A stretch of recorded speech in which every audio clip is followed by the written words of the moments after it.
Everyone, আসসালামু আলাইকুম। Welcome to my Facebook new another video. তো আজকে ভোর সকালবেলা সাইকেল রাইড দিব, তো মনটা চাইলো, তো সকালবেলা ফ্রেশ অক্সিজেন নেওয়ার জন্য সাইকেল নিয়ে বেরিয়ে পড়লাম। তো বাসার সামনে দিয়ে যেদিকে চোখ যাচ্ছে সেদিকে চলে যাচ্ছি সাইকেল নিয়ে। তো এত সুন্দর একটা ফ্রেশ কুল পরিবেশে যখন আপনি সাইকেল চালাবেন তখন নিজের মধ্যে একটা ভালো লাগা কাজ করে, যে ওয়েদারের মধ্যে যে ফ্রেশ কন্ডিশনের মধ্যে যে সাইকেল চালানোর একটা অন্যরকম একটা শান্তি, অন্যরকম একটা ফিলিংস কাজ করতেছে। তো আজকে যেদিকে চোখ যায় সেদিকে চলে যাব সাইকেল নিয়ে, প্লাস গ্রামীণ পরিবেশের মধ্যে দিয়ে ঢুকবো। তো রাস্তাগুলোর পরিবেশ পুরাটা প্রকৃতির পরিবেশ আপনাদেরকে নিয়ে সাথে নিয়ে আজকে আমার পথ চলা। তো সাইকেল চালাইতেছি আর দেখতেছি সামনের দিকে কোথায় যাওয়া যায়। তো এত সুন্দর যে পরিবেশের মধ্যে দিয়ে, প্লাস ছোট ছোট আকারের যে গাছপালা যে ছিল চারপাশের মাঝখান দিয়ে আমি ছুটে চলেছি তরুণ বেগের গতিতে সাইকেল নিয়ে।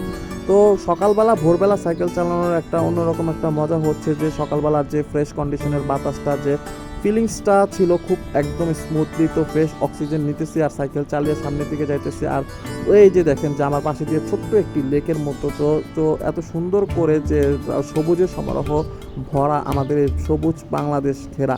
তো যতই সামনে যাচ্ছি ততই চোখ জুড়িয়ে যাচ্ছে আর দেখতেছি, আর আপনাদেরকেও পুরাটা ব্লগ ভিডিও আপনারা পাশে থাকুন, দেখতে থাকুন যে আজ আমি কোথায় যাই, প্লাস এত সুন্দর করে যে ঘুরিয়ে ফিরে আপনাদেরকে দেখাবো। তো সকালবেলা সাইকেল নিয়ে যখন বেরোই তখনই যে অল্প অল্প করে বৃষ্টি পড়তেছিল। তো মেঘটা ছিল, আকাশটা ছিল খুব মেঘাচ্ছন্ন, প্লাস ছিল যে বৃষ্টি আসবে আসবে ভাব। তো রাস্তাঘাটে এত একটা গাড়ি ঘোড়া ছিল না, সামনের দিকে যাইতেছি আর সবুজের সমারোহের মধ্যে দিয়ে সাইকেল চালাইতেছি।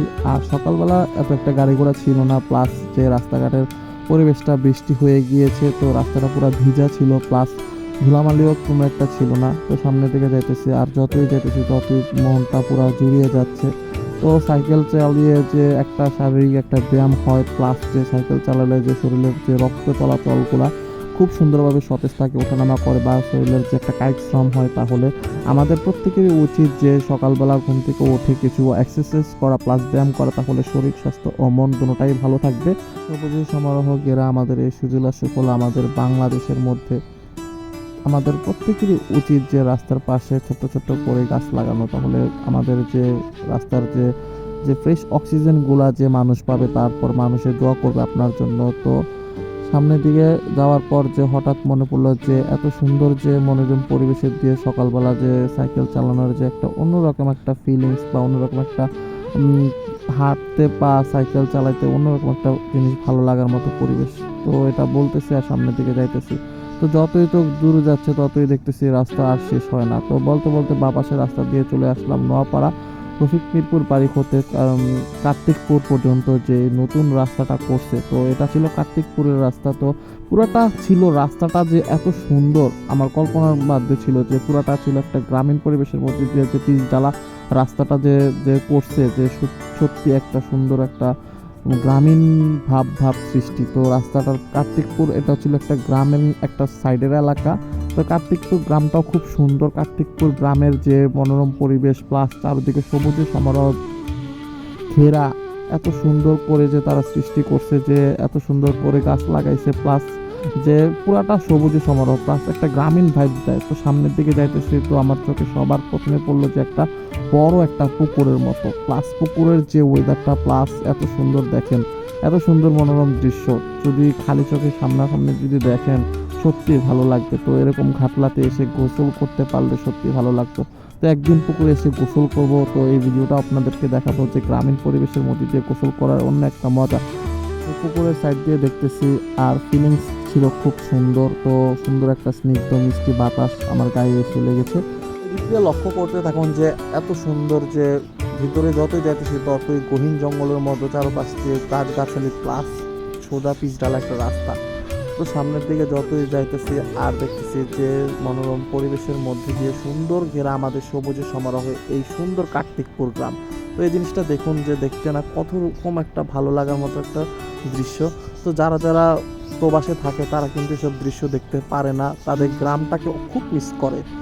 তো গ্রামের মানুষ ছিল খুব সরল সোজা, এবং তাদেরকে যে তাদের মনে কোনো পেঁয়াজ গোছ থাকে না, প্লাস তারা মাটির মনের মানুষ হয়। তা গ্রামীণ পরিবেশের যে মোড়ল প্লাস ধান ক্ষেত, তারা সবজি চাষ করে তারা জীবনে অনেক বড় উপরে উঠে গিয়েছে, এবং তাদের যে প্রত্যেকটা জায়গা জুড়ে ছিল মাচাং দিয়ে, তারা গ্রামীণ পরিবেশের যখন গ্রামের যে পরিবেশটা ছিল খুব সুন্দর আর মনোরম পরিবেশে ঘেরা আমাদের এই কার্তিকপুর গ্রামটা খুব দেখার মতো একটা গ্রাম, সুন্দর মতো একটা গ্রাম।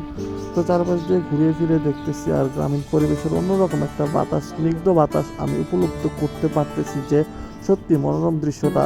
চারপাশ দিয়ে ছোট ছোট যে ধানের জমির ক্ষেতগুলা দেখতে খুব সুন্দর লাগে, খুব মনোরম একটা দৃশ্য, সত্যি দেখার মতো। যত দূর চোখ যায় তত দূরে সবুজের সমারোহ। এই আমাদের এই কার্তিকপুর গ্রাম, কার্তিকপুর গ্রামটা খুব সুন্দর। আপনারা যদি কখনো আসেন তো দেখতে পারবেন। তো রাস্তার মাঝখান দিয়ে কিছু রাজাহাঁস হেঁটে যাচ্ছে, তো এই দৃশ্যটা দেখতেছি সত্যি দেখার মতো। মরুর সামনে প্লাস রাজাহাঁস হেঁটে চলে যাচ্ছে। তো এত সুন্দর যে দিঘিটার মধ্যে দিয়ে প্লাস চারপাশে তারা সুন্দর করে খ্যাত করতেছে নিজের জন্য। তো হুট করে চা খেতে মনে চাইলো, তো চলে আসলাম তো একটা দোকানে। তো দোকানের সামনে দিয়ে একটা চা নিয়ে নিলাম। তো হঠাৎ করে ঝুম বৃষ্টি, তো চা নেওয়ার সাথে সাথে ঝুম বৃষ্টি পড়তেছে আর বৃষ্টিতে ভিজে চা খাওয়ার ফিলিংসটা যে এত সুন্দর। তো আমার চায়ের কাপড়ে বৃষ্টির ফোঁটা পড়তেছে, ঝিরি ঝিরি বৃষ্টি পড়তেছে, তার মাঝখান দিয়ে চা খাচ্ছি, সত্যি দেখার মতো একটা পরিবেশ। তো ধন্যবাদ সবাইকে ভিডিওটা দেখার জন্য। আজ এই পর্যন্তই। সকলে সুস্থ থাকুন, ভালো থাকুন, আবারও দেখা হবে নতুন কোনো ভিডিওতে।